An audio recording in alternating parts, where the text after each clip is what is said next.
आज की प्रेरक कहानी कर्मा पर आधारित है। यह कहानी है दो भाइयों की, एक बड़ा भाई और एक छोटा भाई जो दोनों स्वभाव से बिल्कुल विपरीत थे। बड़ा भाई मानता था कि लोगों की मदद करनी चाहिए, सेवा भाव रखना चाहिए, सबसे अच्छे से पेश आना चाहिए, जब जब मौका मिले दान देना चाहिए। छोटा भाई मानता था कि जीवन एक ही बार मिलता है, इसलिए उसे खुलकर जीना चाहिए, जो भी मन हो वह करना चाहिए, नशा हो, डांस बार जाना हो या और कुछ भी जिससे खुशी मिले वह हर काम करना चाहिए। दोनों भाई अपनी अपनी मान्यताओं के हिसाब से अपना जीवन व्यतीत कर रहे थे।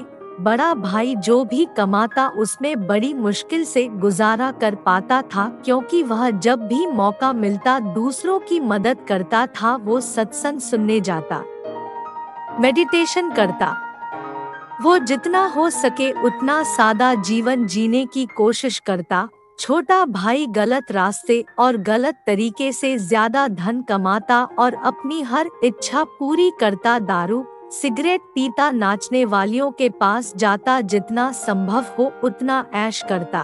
बड़ा भाई अक्सर अपने भाई को समझाने की कोशिश करता कि वह अपने जीने का तरीका बदल दे, वो जो कुछ कर रहा है वे अच्छे कर्म नहीं है। लेकिन छोटा भाई उसकी एक ना सुनता और उल्टा बड़े भाई को ही अपना जीने का तरीका बदलने के लिए कहता। वे दोनों ही एक दूसरे की बात माने बिना अपने अपने तरीके से जिंदगी जीते रहे। एक दिन बड़े भाई को घर लौटते वक्त रास्ते में चप्पल में कील घुस गई, जो चप्पल को चीरते हुए उसके पैर में घुस गई। उसे बड़ा दर्द हुआ। दर्द इतना ज्यादा था कि वह ठीक से चल भी नहीं पा रहा था, लेकिन फिर भी जैसे तैसे लंगड़ाते दर्द सहन करते अपने घर तक पहुंच गया।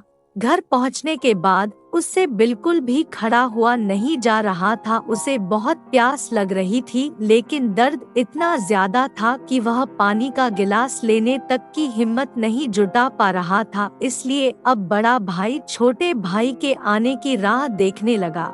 थोड़ी देर बाद छोटा भाई घर आया। उसके चेहरे पर बड़ी सी मुस्कान थी, वह बहुत ज्यादा खुश लग रहा था। छोटे भाई को देखते ही बड़े भाई ने उसे पानी मांगा। छोटे भाई ने ठंडा पानी बड़े भाई को पिलाया और उसे क्या हुआ है उसके बारे में पूछा।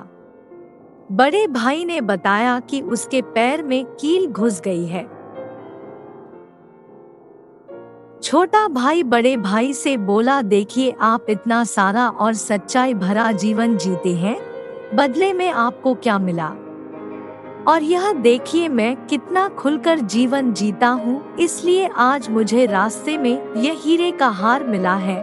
हमारे दोनों की परिस्थितियाँ यह साबित करती है कि मेरा तरीका सही है और आपका गलत। बड़ा भाई बड़ा परेशान था, फिर भी वह छोटे भाई को समझाने लगा कि नहीं, उसी का तरीका सही है। बड़ा भाई कह रहा था कि तरीका मेरा ही सही है, लेकिन शायद कुछ गड़बड़ है, इसलिए हम ऐसा करते हैं कि कल हम दोनों ज्योतिषी को अपनी अपनी कुंडली दिखाएंगे, वही बताएगा कि क्या दिक्कत है। वह जिस ज्योतिष की बात कर रहे थे वह बहुत बड़ा जाना माना ज्योतिषी था, उसकी कोई भी भविष्यवाणी गलत नहीं होती थी। छोटा भाई हीरे का हार मिलने की वजह से बहुत खुश था, इसलिए वह भी बड़े भाई के साथ जाकर कुंडली दिखाने के लिए राजी हो गया।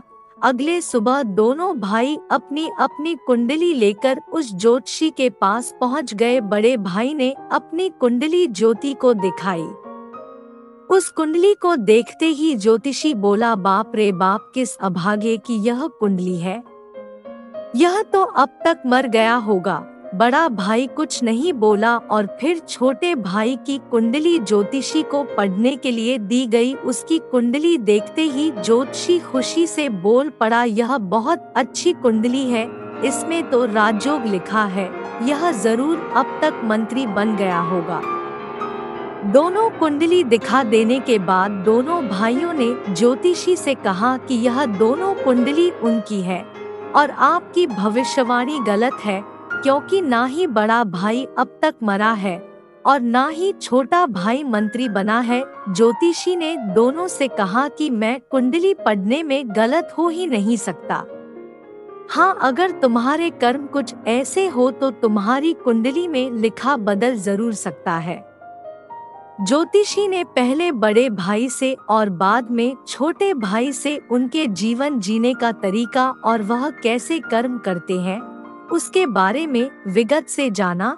ज्योतिष ने दोनों को समझाते हुए कहा कि मेरी पड़ी हुई कुंडली गलत नहीं है, यह बड़े भाई के अच्छे कर्म है जिसने उसको कुंडली में लिखे मौत की जगह सिर्फ एक कील का दर्द दिया, और दूसरी तरफ छोटे भाई के बुरे कर्म है जिसकी वजह से उसका राजयोग चल गया और उसे सिर्फ एक छोटा सा हीरे का हार मिला जिसे जल्द ही बेचकर खत्म। दोस्तों, छोटी सी एक प्रेरक कहानी हमें वही सदियों पुरानी बात याद दिलाती है कि जैसे कर्म होंगे वैसे ही फल होंगे। अगर हमारा वर्तमान अच्छा या बुरा है तो वह हमारे पहले पुराने कर्मों की वजह से है, और हमारा भविष्य अच्छा या बुरा होगा वह हमारे वर्तमान के कर्मों के हिसाब से होगा। इसलिए हमेशा ध्यान रखें कि अच्छे कर्म करना ना